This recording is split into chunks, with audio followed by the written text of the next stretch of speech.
বেগম যখন আওয়ামী লীগ ছেড়ে দিল, শেখ মুজিবের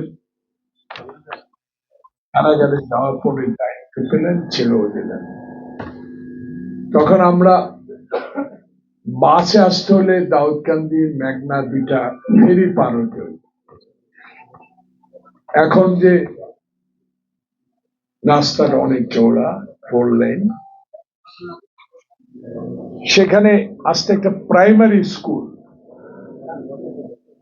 বিকাল বৃষ্টি পড়ছিল,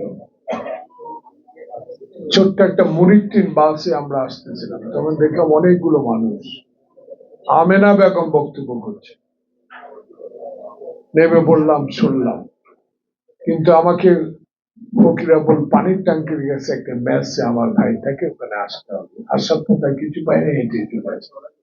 তার একটি কথা বলে আমি খুব অল্প সময়ের মধ্যে সভাটা শেষ করে দিলাম। উনি বলেছিলেন যে বাংলাদেশে পাকিস্তানের বিরুদ্ধে আমাদের অভিযোগ নাই, মানে পাকিস্তানি কর্মকর্তাদের বিরুদ্ধে আমাদের অভিযোগ। পাকিস্তান হইলো আছে, কিন্তু লুটপাট করবে ওয়েস্ট বেঙ্গলের লোক, আর ইস্ট বেঙ্গলের ইস্ট পাকিস্তানের লোক, এটা দোষী হবে, এটা হয় না। আমরা তাই ওদের বিরুদ্ধে। স্বাধীন করলাম দেশ, শেখ মুজিবের বিরুদ্ধে আমাদেরকে কথা বলতে হয়েছে। স্বাধীনতার সপক্ষের লোক শেখ হাসিনার বিরুদ্ধে আমাদের কথা বলতে হয়েছে। 1 মিনিটে যারা গণতন্ত্র হত্যা করে বাংলাদেশে আকাঙ্ক্ষিত স্বাধীনতার ফলটা আমাদেরকে, সুফলটা আমাদেরকে, আমার বামে ডানে যারা বসে আছেন তাদেরকে দেয় না। তাই আমরা আওয়ামী লীগের পক্ষে কথা বলিনি, আওয়ামী লীগকে সমর্থন দিতে পারিনি।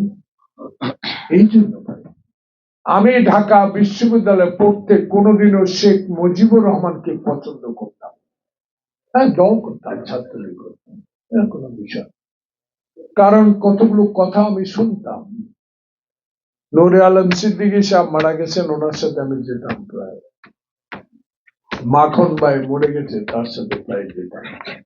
2008 সালে নির্বাচনে কেন গেলেন ইতিহাসও বলতে চাই না। আমি বেগম জিয়া আমার নেত্রীকে জিজ্ঞাসা করলাম এই নির্বাচনে কেন যাবে, 111 সরকারকে আমি বিশ্বাস করি। মইন আমার পাশের বাড়ি, আমি যখন চৌধুরী কলেজে বিপি দিয়েছিলাম আমি তার পরিবারকে চিনি, এরা পুরা হবে একে বিশ্বাস করে যাবে।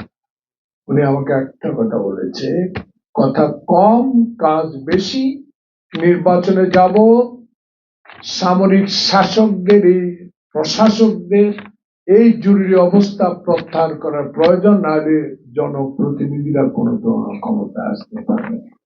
বিশ্বাস